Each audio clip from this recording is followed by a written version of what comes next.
হক কথা বললাম, আর আমার ওই হক কথাটার কারণে আমার উপর যখন রাষ্ট্রযন্ত্রের পক্ষ থেকে এক বড় ধরনের আক্রমণ, বড় ধরনের চাপ আমার উপর প্রয়োগ করা হলো, আল্লামা অলিপুরি হুজুর বলেছিলেন, কথা এটা আমাদের সবার মামুনুল হকের একার কথা নয়,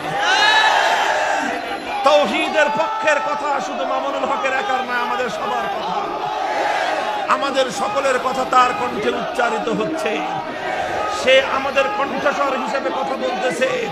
কাজেই কেউ যদি মনে করে এটা মামুনুল হকের একার ব্যাপার, সে বোকার স্বর্গে বাস করে। যদি তাওহীদের পক্ষে কথা বলবার অপরাধে মামুনুল হকের কণ্ঠ স্তব্ধ করে দেওয়া হয়, এটা মামুনুল হকের ব্যক্তির কণ্ঠরুদ্ধ হবে না, এটা তাওহীদ এবং একত্ববাদের কণ্ঠকে স্তব্ধ করে দেওয়া হবে।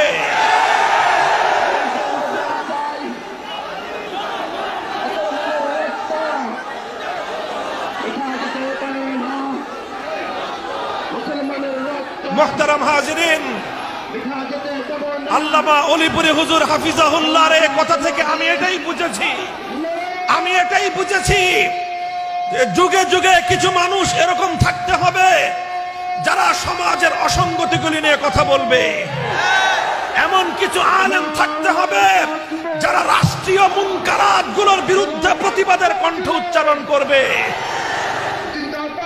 সবাই স্ট্রাইকার হবে না, কিন্তু একজনের যদি স্ট্রাইকার না থাকে তাহলে কোনদিন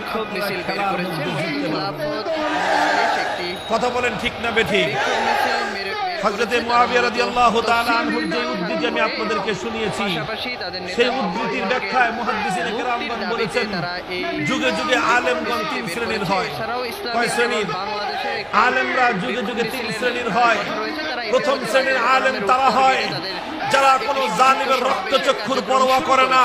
প্রথম শ্রেণীর আলেম তারা হয় যারা ইসলামের বিপক্ষে যে কোনো কাজ হতে দেখে, সেই কাজ যত বড় শক্তিধর কোনো পক্ষই করুক না কেন, দুনিয়ার কোনো শক্তির পরোয়া তারা করে না, তারা তাদের জীবনের পরোয়া করে না, জেল জুলুম হুলিয়ার পরোয়া তারা করে না, ফাঁসি কাষ্টের পরোয়া তারা করে না, মৃত্যুদণ্ডের পরোয়া তারা করে না।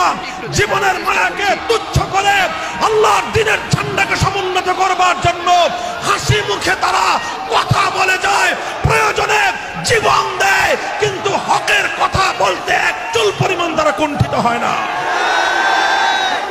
বসে নেই স্লোগান পরে, এটা হলো এক শ্রেণীর আলেম। এই আলেম যুগে যুগে হাজার হাজার হয় না, অল্প কিছু মানুষ হয়। দ্বিতীয় শ্রেণীর আলেম হয় তারা যারা প্রত্যেকটা অন্যায়ের প্রতিবাদ তারা করে না, প্রত্যেকটা না হকের বিপক্ষে তারা জুবান খুলে না, প্রকাশ্যে জবান খুলে না ঠিক, কিন্তু রাতের অন্ধকারে আল্লাহর দরবারে তারা ফরিয়াদের হাত ঠিকই উত্তোলন করে। তারা প্রকাশ্যে হয়তো অন্যায়টার বিরুদ্ধে কথা বলছে না, কিন্তু আল্লাহর দরবারে চোখের পানি ছেড়ে দিয়ে সেই অন্যায়কারীদের বিরুদ্ধে তারা ঠিকই নালিশ দায়ের করে। এটা হলো দ্বিতীয় শ্রেণীর আলেম সমাজ।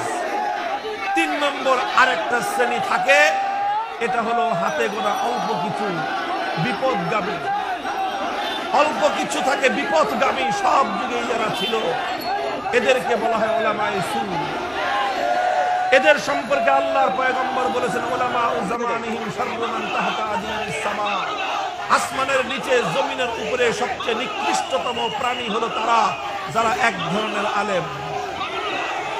এরা কারা? এই আলেমরা কারা? এই আলেমরা হলো তারা যারা ইশতারাউ বিআয়াতিল্লাহি সামানান কালিলা, তারা দুনিয়ার নিজস্ব ব্যক্তিগত সামান্য একটু স্বার্থ উদ্ধার করবার জন্য আল্লাহর দ্বীনের স্বার্থকে জলাঞ্জলি দেয়, নিজের ব্যক্তিগত হালুয়া রুটি অর্জন করবার জন্য ইসলামের বিপক্ষে তারা ষড়যন্ত্র করে, নিজেদের ব্যক্তিগত স্বার্থর ধান্দা উদ্ধার করবার জন্য সময়ের কোন ইসলামের বিরুদ্ধাচরণকারীকে তারা তলে তলে সহায়তা করে। এই হলো তিন শ্রেণীর আলেম। মুহতারাম হাজিরিন, প্রথম শ্রেণীর আলেম যুগে যুগে অল্প কিছু হয়, ইমামে আজম আবু হানিফা রহমতুল্লাহ আলাইহি হকের পথে অটল থাকতে গিয়ে সেই যুগে কারাগারে বিষ প্রয়োগ করে তাকে হত্যা করা হয়েছে। ইমামে আহমদ ইবনে হাম্বল রহমতুল্লাহ আলাইহি হকের ঝান্ডা সমুন্নত করবার জন্য সেই যুগে তাকে কারাগারের অন্ধকার প্রকোষ্ঠে নিক্ষিপ্ত হতে হয়েছে। প্রতিদিন তার শরীরের মধ্যে ব্যথাঘাত করে করে রক্ত ঝরানো হয়েছে। ইমাম ইবনে তাইমিয়া রহমতুল্লাহ আলাইহি সেই যুগে জালিমের মোকাবেলা করে জুলুম এবং নিগ্রহের শিকার হয়েছেন। আরো বহু আগে ইমামে বুখারী রহমতুল্লাহ আলাইহি হকের ঝান্ডা সমুন্নত করতে গিয়ে নিজের দেশ থেকে দেশান্তরিত হয়েছেন। মুহাদ্দিসে আজম সুফিয়ানে সাউরি রহমতুল্লাহ আলাইহি হকের ঝান্ডা সমুন্নত করতে গিয়ে এলাকা ছাড়তে বাধ্য হয়েছেন।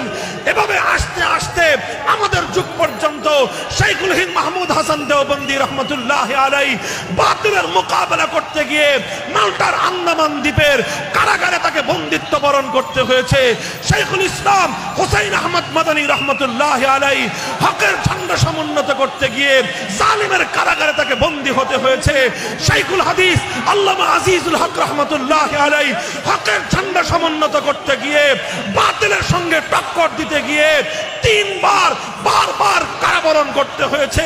মুজাহিদে ইসলাম শাইখুল হাদিস আল্লামা জুনায়েদ বাবু নগরী আল্লাহর পয়গম্বরের ইজ্জতের হেফাজতের আন্দোলনকে সরবুলন্দ করবার জন্য ঝান্ডা সমুন্নত করবার জন্য কারাগারে বন্দিত্ব বরণ করে চরম নির্যাতন স্বীকার করে জীবনকে ঝুঁকির মুখে ফেলতে হয়েছে।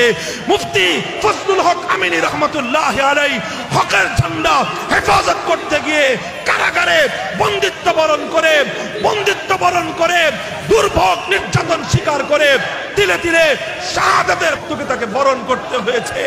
ইমামে আজম থেকে শুরু হয়েছিল জুনায়েদ বাবু নগরী পর্যন্ত চলছে।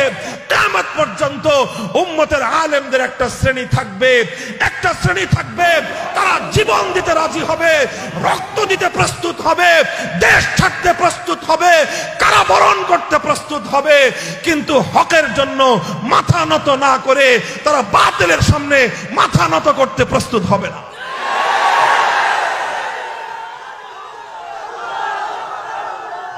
মুহতারাম হাজিরিন।